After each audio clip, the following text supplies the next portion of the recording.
Hello, moi c'est Samantha d'Aspen Creative Studio. Je crée des sites internet Show It pour les entrepreneurs créatifs. Et aujourd'hui, sur cette vidéo, on va parler de la nouvelle fonctionnalité qui a été annoncée par Show It hier, c'est le Social Grid. Donc en fait, je pense que si tu as l'habitude des sites internet, tu as dû remarquer que depuis quelques années, on met souvent son feed Instagram sur sa page d'accueil, au moins de site internet, en général au niveau du footer. Et jusqu'à présent, sur la majorité des outils, c'est des extensions qui te permettent de faire ça. Et sur Showit, c'était aussi avec des extensions qu'on pouvait avoir son feed sur son site internet, des extensions ou alors des applications tierces avec un code qu'on pouvait coller. Mais du coup, c'était pas du tout natif et ça peut causer quelques problèmes. Donc dans cette vidéo, on va parler de cette nouvelle fonctionnalité, ce nouvel outil. Je vais te montrer les différents réglages qui sont possibles et on va voir les avantages et les inconvénients. Comme je te disais, jusqu'à présent, on pouvait utiliser une application tierce. La plus connue avec Showit, c'était LightWidget, qui pour 10 $ en un paiement en une fois te permettait d'avoir un code à coller sur ton site pour montrer ton feed Instagram. L'inconvénient de cette solution, c'est que ça alourdissait pas mal en fait ton site internet parce qu'il fallait communiquer avec une application tierce et avec Instagram. Donc la vitesse de chargement était un peu impactée. Et si jamais il y avait un problème de connexion entre LightWidget ou Instagram, tu pouvais avoir un message d'erreur ou un problème de chargement des images. Donc ça fait pas très joli, pas très sérieux, et c'est surtout souvent pas du tout raccord avec ton branding. Donc c'est pas une super solution.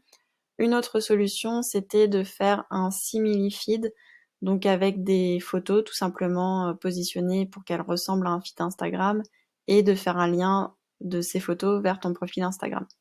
Donc on va voir le social grid et après je t'expliquerai quelle est la meilleure solution selon moi. Donc je suis sur mon interface Showit et dans la barre d'outils en bas, on a le social grid. Donc si je clique dessus, ça se positionne automatiquement sur mon canvas et on voit sur la barre latérale droite dans les réglages et les propriétés qu'on peut connecter à un compte Instagram.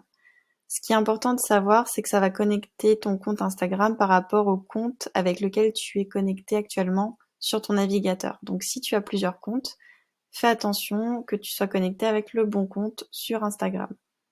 Si je clique dessus, je suis redirigée sur une interface Showit qui me demande de me connecter à Instagram. Ça y est, on voit que j'étais connectée à ce compte-là, donc il me demande si je veux autoriser ou pas. Donc j'autorise la connexion. Et ça y est, le compte Aspen Creative Studio est connecté. Ce qui est super avec ça aussi, c'est que tu peux mettre plusieurs comptes Instagram. Donc si tu es photographe par exemple et que tu as un compte pour les mariages et un compte pour les grossesses, tu peux tout à fait connecter ces différents comptes en faisant attention. En fait, là j'irai dans Instagram, je me déconnecterai du compte pour me connecter au bon compte, je reviendrai ici et comme ça je referai la manipulation. Et ça te permet en fait de mettre plusieurs feeds sur ton site si tu le veux. Je retourne sur mon interface Showit et donc on voit maintenant que je peux sélectionner le compte Aspen Creative Studio. Il charge automatiquement mes photos et du coup ici on a plusieurs options de réglage. Donc déjà je peux choisir de montrer ou cacher les vidéos, les carousels, les images. Donc voilà, par exemple si j'enlève les carousels, ça enlève les posts qui sont des carousels. Ensuite on peut choisir d'espacer de façon égale les images et automatique.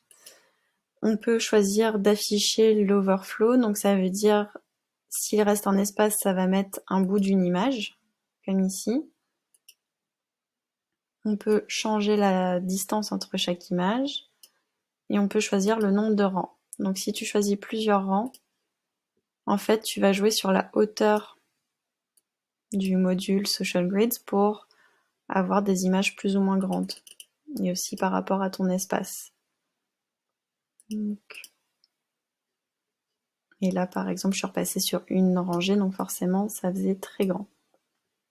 Ensuite, tu peux aligner à gauche, au centre ou à droite. Et comme d'habitude, tu as aussi tes réglages de mise en page. Donc par exemple, si tu veux que ça soit en pleine largeur, tu peux sélectionner ça. Et on voit en prévisualisation que ça prend toute la largeur du site. Du côté mobile, c'est exactement pareil, mais bien sûr, c'est indépendant par rapport à la version PC, donc tu peux faire des réglages différents si tu le souhaites. Donc là, si je mets 2 rangées par exemple, et que je change la largeur et la hauteur,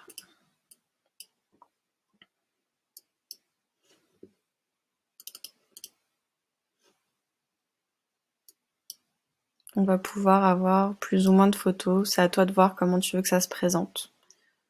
Donc voilà pour les différents réglages. Ensuite, une option hyper intéressante, c'est les fallback images.